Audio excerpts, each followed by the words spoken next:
Tapi kalau sampai ada ratusan atau bahkan mungkin ribuan anak SMA yang baca aja masih ngeja, yang ngitung aja masih belum sempurna, kayaknya sah-sah saja kita ngerasa ada yang salah di sini, ya kan? Dan ternyata dari 17 anak itu yang bisa menjawab soal Pitagoras hanya satu anak, yang bisa menjawab soal kebutuhan primer cuma 3 anak. Ya mereka bilang, "Bang, jangankan di rumah, di sekolah aja kita nggak belajar. Ini beberapa orang teman kita malah nggak bisa baca." Wow, gue bilang.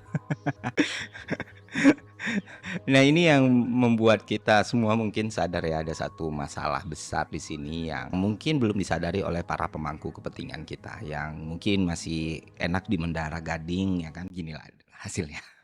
Benar-benar dimerdekakan. MPR, Majelis Perwakilan MP Sebenarnya sistem pendidikan ini bukan sesuatu yang benar-benar baru di dunia ini ya. Ya di Finlandia itu nggak ada yang namanya tinggal kelas, nggak ada yang namanya ranking, nggak ada basis tes, masuknya via zonasi. Apapun yang kalian lihat di Indonesia ini udah diterapkan di Finlandia sebelumnya. Ternyata tidak, bertolak belakang. Karena ketika kita mengadopsi sistem Finlandia ini, kita mengadopsi outputnya, bentuknya, aturannya. Tapi kita lupa untuk mengadopsi fasilitasnya, kesiapannya, dan bekalnya. Fasilitas yang gue bilang tadi, keadaan yang gue bilang tadi, di sana kesejahteraan udah merata nih.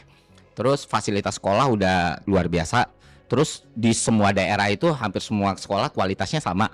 Terus kualitas gurunya juga bagus semua. Karena minimal untuk jadi guru di Finlandia harus S2 dengan penghasilan yang top. Dan di masyarakat Finlandia responsibility atas pendidikan itu juga udah terbangun di level keluarga gitu. Jadi ya keadaannya itu sangat berbeda dengan Indonesia. Nah, lu bayangin lu kayak mau install FIFA 2025 dan mau main di PC, tapi PC yang lu punya masih Intel Celeron gitu loh. Dan akhirnya ini memberikan dampak yang sangat destruktif untuk, dan bisa kita lihat skor PISA kita semakin turun, kemampuan anak-anak kita semakin turun, kognitif dan knowledge-nya bukannya membaik malah semakin memburuk, guru-guru dibebankan masalah administrasi yang sangat memberatkan tanpa diberi ruang untuk berkembang dan lebih sejahtera, masalah guru honorer semakin memburuk, dan ini udah bertahun-tahun terjadi. Dan gue harap mumpung ada transisi pemerintahan ya, mumpung ada kabinet baru, ada pemerintahan baru, hal ini jadi salah satu evaluasi utama untuk pemerintahan selanjutnya ya. Nggak bisa kita biarkan pendidikan kita kayak gini terus, atau sistemnya kayak gini terus, atau kurikulumnya seperti ini terus. Harus ada perubahan, harus ada